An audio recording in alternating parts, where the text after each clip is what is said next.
Okay, let's get started. Yeah. Today's deep dive, we're tackling Philly. You know that app, Hmm. all about saving money. Yeah. Right. Yeah. So we've got all this data they've shared with us about their users, about their tips, about what works. Right. But what we want to do today is like really get into like the nitty-gritty, how to actually use this stuff Absolutely. in your everyday life. So we're going to be kind of like looking at the data, but also kind of like extracting the why. Yeah. I Yeah. think that's what's so interesting about this. And you're like the expert on this stuff, right? Like, I love that Philly takes like behavioral economics and like Yeah. combines that with like personal finance tips. Absolutely. Right. Yeah. It's like this fascinating blend of like the psychology of money and the practical stuff. Right, exactly. Yeah. So like, for example, their first tip is track every penny. Right. Okay, so on the surface, that seems super simple, Yeah. but they claim that this alone can like boost your savings by like 14%. Yeah. It's incredible, right? Yeah. Just by being aware. Really? Like just by knowing where your money's going, you can save that much more. It's like, think about it this way. If you're driving a car, but you're not paying attention to the road, Yeah. you have no idea where you're going, right? You're going to crash. Oh, yeah, for sure. Same with money. If you're not tracking it, you're basically just spending blindly. Makes total sense. So tracking it is like putting on those glasses, getting a map, and, being aware of where you're going. And you Yeah. can do it in so many ways. You can use a budgeting app. You can use a spreadsheet. You can just use a notebook. Right. All right. The key is consistency, Okay. just kind of staying on top of it. Makes sense. Makes a huge difference. So I'm already sold. Yeah. Okay. Next up, they've got this thing called the 50-30-20 rule. Yeah. Classic. Right. Okay. So this is like 50% of your after-tax income goes to needs, 30% to wants, and 20% to savings and debt repayment. Yeah. But, okay, here's my question. 50% on needs, like rent prices these days, groceries going up, like, is that even... It's tough, right? Yeah. It's tough. I think, and this is what's so great about this rule, it's more of a framework than like a strict law. Okay. You know what I mean? So like if Yeah. your rent is super high, maybe your needs category has to bump up to 60%, Okay.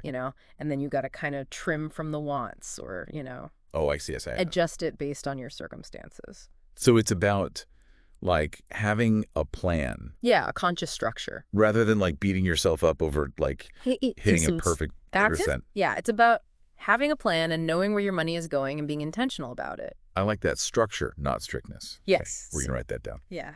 Yeah. So here's a crazy stat that Philly threw at us. Apparently, the average person spends like $1,600 a year on impulse purchases. Yeah. Scary, right? What? Like, what are we buying? Like, how's that even possible? It's funny, right? It's all those little things that we don't even really think about. Like, the extra coffee, the top you see online, it's like, oh, I need this. Oh my gosh. That book you add to your cart just to get free shipping. It's so true. All of a sudden, it's like, oh, wait a minute. Right. This is adding up. And Yeah. so tracking those expenses can really kind of shine a light on those hidden, sneaky little costs. So maybe like, put down my phone when I'm like 3 glasses of wine deep and browsing online shopping. Exactly. Asking for a friend, of course. Yes, for a friend. Okay. So speaking of like, being smart with your money, Philly also talks about negotiating your bills. Yeah. They say that people who negotiate their bills have a 70% success rate That's huge. just by asking. Like, are you serious? It's amazing. So like, what are some tips? I think a lot of people don't realize this. Yeah. But companies, they value their customers, right? Yeah, especially now when there's so much competition. Exactly. Yeah. Exactly. So they are often open to negotiation, especially like you said, with so much competition. Yeah. So, just be polite, but be firm. Do your research, know what other companies are offering, Okay. be prepared to walk away if they're not budging, Okay. and you'd be surprised they often come back with a better offer. That's a good tip. Okay. Hmm. All right. So we've got track your spending, be flexible with your budget, don't be afraid to negotiate. What else have we got from Feely? Well, they talk a lot about prioritizing free or low-cost activities, Yeah. And it's interesting because this isn't just about like saving money, it's about spending money. Yeah. Wisely, right? And there's so much research out there that shows that experiences actually bring more lasting joy than material possessions. Oh, that's so true. So it's like instead of going on that shopping spree, maybe you go for a hike in the park. Yeah. Or you have a picnic with your friends, or you go to a free concert. Right. Or like even just like a potluck. Exactly. that going out to dinner. Exactly. Exactly. So it's about kind of shifting your mindset. Totally. Oh my gosh, that reminds me. Philly also talks about food waste, Oh, yeah. which is like a huge pet peeve of mine. It's a big problem. Yeah. I'm constantly throwing out like wilted lettuce and like, Oh, no, me you know, stuff that I didn't get to eat. Yeah. So they say like 31% of food is wasted. Like that's insane. It's a crazy amount. So what do they say to do about it? Well, they emphasize meal planning. Oh, yeah. Right. So by taking that time to plan out your meals for the week, making a shopping list, and, being strategic about what you buy, Yeah. you avoid those impulse purchases at the grocery store, Yeah, for sure. which we all know can happen. Yeah. And then you also like actually use what you buy. Exactly. Right. Yeah, less guilt. Less guilt and more money saved. Absolutely. Okay. Love that. All right. Next up on Philly's list, automate your savings. Yes. This is a game changer. Okay. So besides being like super easy, like you literally set it and forget it. Right. Why is that so effective? Because it takes advantage of two very powerful forces: consistency and compounding. Okay. Yeah. Explain that. So even if you're saving small amounts, Yeah. $10 a week, $20 a week, if you're doing that consistently over time and that money is growing with interest, that's the power of compounding. I see. It starts to build on itself. Right. So automating it just takes the decision making out of it. So you're not like, oh, should I save this month or should I not? Yeah. It just happens automatically. I love that. Like literally, like out of sight, out of mind Like, into my savings account. Yeah, exactly. Okay. So Philly also mentions side hustles. Yes. They say a whopping 44 million Americans have a side hustle. That's a lot of people. Like, that's crazy. It is a lot of people. So what are people doing? Like, besides driving for, like the ride-sharing apps and Yeah, stuff? yeah. Like, what else is out there? I think the gig economy has really exploded. There's so much you can do. Freelancing, like writing, editing, graphic design. Okay. Online tutoring is huge now. Oh, yeah. Virtual assistant work, helping people with administrative tasks. Okay. You can sell crafts, you can blog, you can start a YouTube channel. There's like endless possibilities. Yeah. And I think what's really cool about it is that, it's not just about making extra money. Yeah. It's about exploring your passions. For sure. Like, what do you love to do? What are you good at?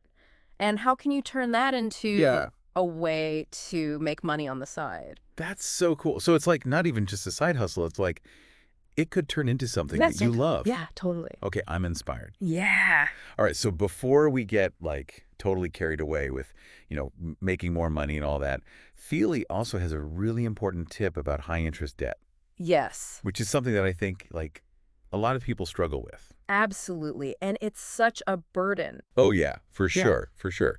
So like, why is it so important to pay that down, like before you even start thinking about saving and investing? Because it's like you're trying to run a race Yeah. with like a 50-pound backpack on. Oh yeah, that's a good analogy. That high interest debt is just weighing you down and it's preventing you from making any real progress. Right. So by tackling that debt first, you're essentially freeing yourself up Makes sense. to really focus on building wealth. Okay, I'm with you. Yeah. And last but not least, the like holy grail of personal finance, investing for the long term. Yeah. So Feely talks about the S&P 500 and how it's had this like average annual return of 10%. Yeah. Would we all be like running out and investing right now? Hold on. Important caveat here. Past performance does not guarantee future results. Oh, yeah. The market goes up, the market goes down. Yeah. But history does show us that investing in the stock market over the long term can be a really powerful way to build wealth. Right. Right. But it's essential to do your research, to understand your risk tolerance. Yeah. And, if you're not sure, it's always a good idea to talk to a financial advisor. Yeah. Definitely good advice. Yeah. Wow. I feel like this deep dive has been like a crash course. I had a lot of it. We've been like smart money management. Yeah. Like Feely gave us all these great tips, but like you really helped us understand like the why behind them. I'm glad. That's what I was hoping for. Yeah. I think it's not just about like, following these rules blindly. It's about understanding the psychology, the behavior, the mindset, and then making those intentional choices. Yeah. Right. So what is like the one big takeaway I think the biggest takeaway for me is that financial success is not just about strategy. It's also about mindset. Yes. It's about understanding your own relationship with money, your own behaviors, your own patterns. And making intentional choices. Exactly. Yeah. And, once you do that, that's when you can really start to make progress. Such a good point. Yeah. Yeah. So for everyone listening out there, I want you to think about one action, just one, that you can take today. Yes. Based on what we talked about. Absolutely. Even if it's something small, like start tracking your spending. Yeah. Or, automate a tiny amount of savings every week. Yeah. Just one little thing can make a huge difference over time. Absolutely. All right. Until next time, happy saving. Happy saving. All right. See ya. Bye.